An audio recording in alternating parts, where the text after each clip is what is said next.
There it is on Bloomberg HD. Yeah, markets in every corner of the world are following the news out of Cyprus, and the latest report tells us that the Parliament there is going to delay this vote that was scheduled for 10 a.m. Eastern time on this bailout or bail-in, this controversial plan to tax depositors up to 10% if you have more than 100,000 euros in the bank. Of course, they're trying to get the votes here, and the question is, this is not going to be very popular among the people, and look what's happening in the market. I'll give him points in that there was a score on Friday to get the thing done, get it out. There were 2 tranches.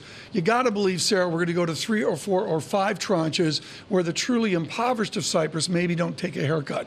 Right. So the plan currently, as it stands, is that if you have less than 100,000 euros in the bank, you still get taxed 6.7%. Absolutely, that is going to be unpopular. So you have to think that behind the scenes, some of these lawmakers are trying to negotiate that. And now we go to 1974. Indira Lakshmanan with us, our diplomatic correspondent this morning. One of the backdrops here is, Germany, Russia, Cyprus. Well, forget about that. There's also Greece, Turkey, Cyprus. How tense is that relationship in Nicosia from the Civil War of 1974? Yeah, I mean, I have heard some Cypriot leaders saying that this is the worst thing that has happened to them since the Turkish invasion in 1974. I mean, there's no question there are geopolitical, ripples coming from this. I mean, again, I think at this point, everyone is most focused on the effect it will have in the other Eurozone countries, such as Spain and Italy. We were talking about earlier about how this is going to affect depositors. But within Cyprus itself, there's no question